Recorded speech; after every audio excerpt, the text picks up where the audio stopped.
Hi! Hello everyone. ఈరోజు చాలా easy, tasty and healthy recipe మునగాకు పొడి ఎలా చేయాలో చూద్దాం. ఇప్పుడు వీడియోలో చూపించే విధంగా మునగాకును పుల్లలు లేకుండా ఆకుని ఒక ప్లేట్‌లోకి తీసుకోవాలి. ఇప్పుడు దీనికి కావాల్సిన పదార్థాలు మునగాకు ఒక కట్ట, కరివేపాకు 4 రెమ్మలు, పచ్చెనగపప్పు 2 స్పూన్స్, మినపప్పు 2 స్పూన్స్, తెల్ల నువ్వులు 2 స్పూన్స్, ధనియాలు 2 స్పూన్స్, చింతపండు తగినంత, ఎండుమిరపకాయలు తగినన్ని, ఉప్పు, పసుపు, నూనె, ఇంగువ, వెల్లుల్లి. ఇప్పుడు ముందుగా వీడియోలో చూపించే విధంగా ఒక మందపాటి బాండీలో మునగాకును వేసి దోరగా వేయించుకోవాలి. ఇక్కడ మేము ఆయిల్‌ని అస్సలు యూజ్ చేయట్లేదండి. ఆకును మాత్రమే వేసాము. మంటని లో ఫ్లేమ్‌లోనే ఉంచుకొని వేగనివ్వాలి. లేకపోతే ఆకు బాండీకి అడుగంటిపోతది. ఇది చాలా హెల్తీ రెసిపీ. ఇది క్రిస్పీగా అయ్యేంత వరకు మంటని లో ఫ్లేమ్‌లోనే ఉంచి వేగనివ్వాలి. ఇక్కడ మేము ఆయిల్ అస్సలు యూజ్ చేయట్లేదు. ఈ మునగాకుకి గానీ, కరివేపాకుకి గానీ ఆయిలు అసలకి యూజ్ చేయాల్సిన అవసరం లేదు. ఇప్పుడు ఈ ఆకు మొత్తం క్రిస్పీగా అయిపోయింది. ఈ ఆకుని ఒక ప్లేట్‌లోకి తీసుకుందాం. ఇప్పుడు అదే విధంగా కరివేపాకును గూడా వేసి వేగనివ్వాలి. మంటని లో ఫ్లేమ్‌లోనే ఉంచుకొని వేగనివ్వాలి. కరివేపాకు కూడా వేగిపోయింది. ఇప్పుడు ఇక్కడ ఇదే బాండీలో కొద్దిగా ఆయిల్ వేసుకోవాలి.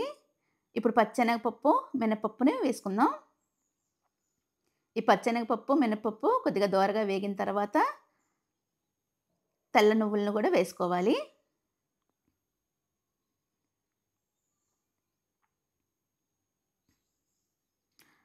అదే విధంగా ధనియాలను కూడా వేసుకోవాలి.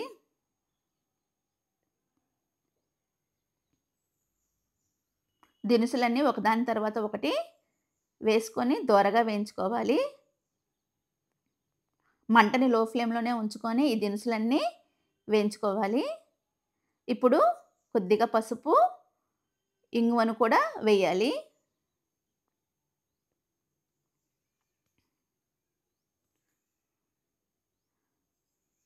ఇప్పుడు గరిటెతో ఈ విధంగా కలుపుకోవాలి.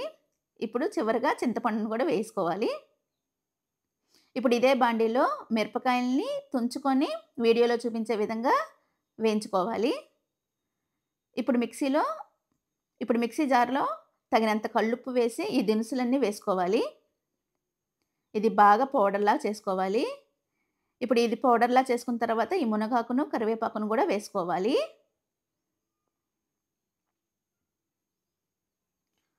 అదే విధంగా వెల్లుల్లిని కూడా వేసి బాగా మెత్తగా పొడి చేసుకోవాలి. అంతే. టేస్టీ మునగాకు పొడి రెడీ. Thanks for watching. చాలా హెల్తీ అయిన మునగాకు పొడి రెడీ.